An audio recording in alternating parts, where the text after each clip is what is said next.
nongere mbasuhuza kandi mbaye inshuti bakunda isi yuzuye neza mwese mukomeje kugenda mugira ibihe byiza tanu kwa tanu. Rero mu makuru agezweho twongere tuganire ku biba bigenda biri kuvugwa muri isi dutuye ya none y'ibibazo bikomeye byinshi cyane ndetse n'ibisubizo. Ubu rero imwe mu nkuru iri kuvugwa cyane iramutse iva na Perezida Evariste Ndayishimiye Burundi yatangaje ko yifuza ibiganiro hagati y'igihugu cye n'igihugu cy'u Rwanda mu rwego rwo kwirinda intambara ishobora guhuza ibihugu byombi. Ni intambara we niko abibona, avuga ko kuvuga intambara hagati y'ibihugu byombi akaba ariyo mpamvu rero yifuje ibiganiro hagati y'ibihugu byombi. Ariko mbanze mbibutse mukore subscribe aho ngaho ukunzogera urakirikaho, hanyuma urabona handitse commentaire utangemo commentaire, iyi nkuru uyisharinge kuri handitseho share, ushobora kuyisharinga ukayiha abandi bakumva, ushobora izindi nkuru zindi dufite zaba iz'amashusho zaba izi ngizi z'amajwi,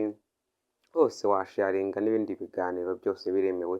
Waba uri umuntu wifuza kutugezaho ikiganiro nawe muri commentaire turabibona, ubuzima bugakomeza kugenda bwendereye kandi bumeze neza cyane. Iyi ngingo rero reka tuyerekeze mu cy'u Burundi, ni ingingo iremereye cyane nshaka kugenda nganiraho mu buryo burambuye, nkagenda nguha details zose ku buryo ndi busoze iyi ngingo. Umubano hagati y'u Rwanda n'u umaze kwinjiramo wumva uko wari umeze, ikibazo cyaje gute, cyakomotse bihagaze bite, igisubizo ni ikihe, ibyo byose nje kugenda mbiguterekamo gatanu ku kandi. Ingingo rero yerekeye ibiganiro hagati y'u Rwanda n'u Burundi nk'uko byaje kuba bitangazwa na perezida w'igihugu cy'u Burundi Bwana Ndayishimiye Evariste, yayizamuye kuri uyu wa kane, ubwo ni muri iki cyumweru turimo n'ubundi nibwo yaje kuza kuba ashyira ahagaragara iyi ngingo ubwo yari mu nama n'abadiplomate bahagarariye ibihugu byabo ndetse n'imiryango mpuzamahanga itandukanye irimo irakorera muri iki gihugu cy'i Burundi hariya mu waho wa Jumba. Ubwo Ndayishimiye nanone yari yakiriye abadiplomate yababwiye ko afite amakuru y'uko u Rwanda rutegura gushoza intambara ku Burundi. Abadiplomate ni ubwa kabiri bahuye urebye muri uyu mwaka, kuko no mu kwezi kwa mbere nabwo yari yahuye nabo. Mu guhura nabo mu kwezi kwa mbere hoho yari yabagaragarije yuko u Rwanda ari ikibazo gikomeye ku mutima w'u Burundi, kuko yavugaga yuko u Rwanda rufite gahunda yo gutera Burundi, avuga ati dufite inzego zacu z'ubutasi za bwa gisirikare, bufite amakuru yemeza agaragara yuko u Rwanda ruri kudutera.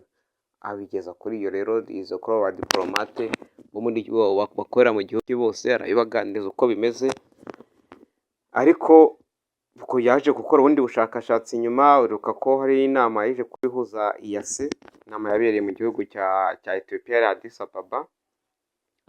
Yaje kuza kuba atangaza yuko bamwe mu nshuti z'u Rwanda yaganiriye nazo zamubwiye yuko iyo gahunda yo kuba u Rwanda rwatera u Burundi, iyo gahunda rwose ngo ntayihari, ngo baraganiriye ngo igihe nubwo yirinze kuvuga izo nshuti z'u Rwanda izo arizo, ariko yatangaje yuko ngo yaganiriye n'inshuti z'u Rwanda ubwo yari ya Addis Ababa mu nama y'umuryango w'ibihugu bya Afurika byunze ubumwe, avuga ko baganiriye bakamubwira yuko iyo ntambara ntayihari.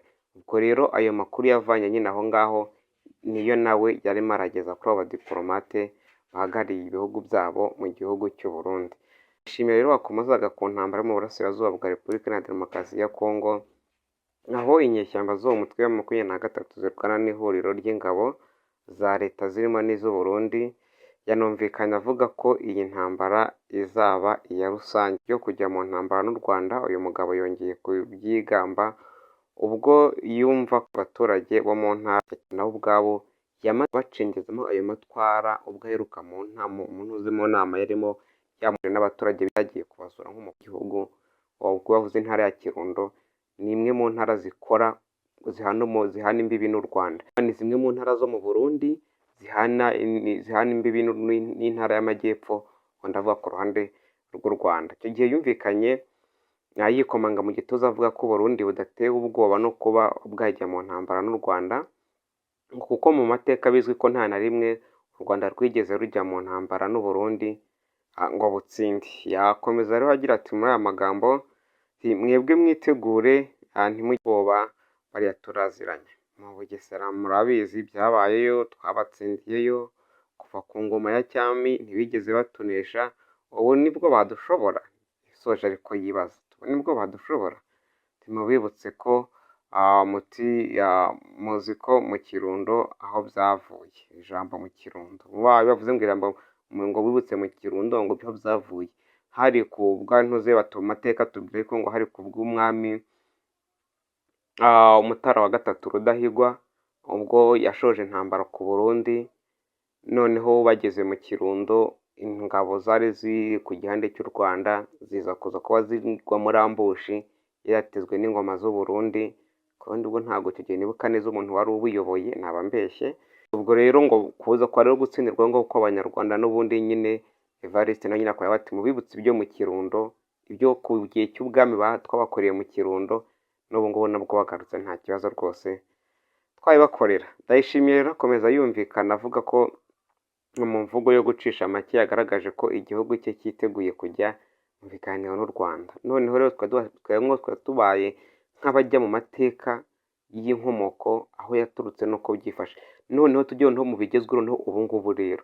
Ubu ngubu mu nama mu kiganiro yatangaga kuri televiziyo y'igihugu y'u Burundi, cyari mu Gifaransa ariko mu byo yavuze kuneza kubibashyira mu Kinyarwanda. Evariste yavuze ati mu muco wacu twemera ko mbere yo kujya mu ntambara tubanza kugerageza amahoro. Mu rwego rwo kwirinda intambara hagati y'ibihugu byacu byombi, twagiye gukemura ibidutandukanya biciye mu nzira y'amahoro. Ibyo nibyo byakozwe kuva muri 2020, Uburundi bwatangije ibintu hagati yabwo n'u Rwanda, kandi turacyatsimbaraye kuri uwo mujyo. Kugeza uyu munsi Uburundi buracyiteguye kugirana n'u Rwanda kugira ngo bikemure ibibazo biri hagati y'impande zombi. Ni imwe mu mbwirwaruhame yatangazaga kuri iyo televiziyo y'igihugu y'u Burundi, ubwo nyine yavugaga ku cyo Uburundi. Ni ukuvuga ngo ubundi mu minsi ishize we muri we yari afitemo atantifoma cyangwa se ifitemo ntuze ibintu bumva byo gushaka kurwana n'u Rwanda, u Rwanda rurashaka kudutera, tuzirwanaho, ntabwo tuzemera batwica uko bishakiye, tuzagira we nyine wumvaga afite gahunda muri we hari harimo intambara cyane. Ariko noneho niba yagarutse avuga icyiza cyakunda nuko twagirana ibiganiro by'amahoro, twakumva yuko iyi mahoro agomba kuza atazi imitutu y'imbunda, twakumva ko amahoro hagati y'ibihugu byombi agomba kuza hatabayeho gushyamirana, twakumva ko amahoro hagati y'ibihugu byombi agomba kuza nta mamenetse.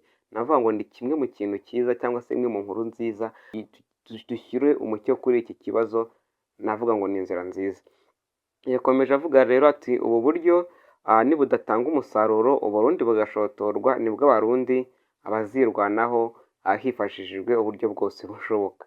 N'ubundi urumva ariko ubundi ka kantu karacyarimo nyine ko kumva ko ngo isaha n'isaha ashobora kuba baterwa, ariko ntabwo baravuga ati Uburundi niburamuka butewe, aho urumvikana yuko haba harimo iyindi harimo ikindi kintu. Niburamuka butewe nande, bigenze gute? Kuko ku ruhande rw'u Rwanda nta gahunda, ukurikije uko yagenda nta gahunda bafite ku Burundi, ntacyo bafitanye ku Burundi, nta n'igihugu kindi kitanye bafite gahunda kuba bashotora, uretse gusa kuba bitirirwa ngo 2023, ariko nabwo uko bize n'uko bihagaze byose turabizi. Ndayishimiye rero yatangaje ibi mu gihe amakuru avuga ko mu ntangiriro z'iki cyumweru yohereje Kigali abakuriye ubutasi bw'u Burundi mu rwego rwo gucubya umwuka mubi uri hagati ya kiriya gihugu n'u Rwanda. Umubano w'ibihugu watangiye kongera kuba mubi kuva mu Ukuboza 2023. Burundi bwashinjaga u Rwanda guha ubufasha umutwe witabara uri mu mitwe mu Burundi urwanya ubutegetsi, wigambye kugaba ibitero mu Burundi ku butaka bwaho.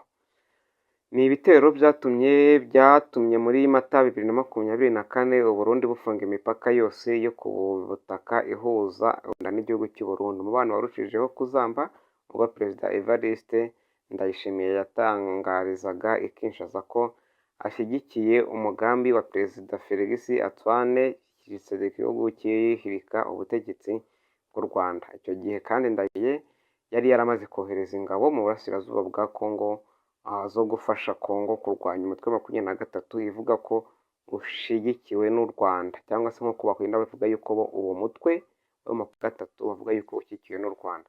So ubwo noneho byo biragaragaza niba noneho n'ubundi tumaze iminsi twumva ko ingabo zo mu Burundi zarimo ziratsindwa, zirimo ziraruka, zirimo zirasubira inyuma, bajya gufunga umutekano ku mupaka wabo, niba noneho yageze agafata n'intuza n'abashinzwe ibijyanye n'ubutasi akabohereza ikiri tugende muganire n'u Rwanda, mugire ibyo mugenda, ubona uba n'inzego z'ubutasi n'inzego z'Uburundi nizo zigomba kwicana zigasa nkaho ziganira.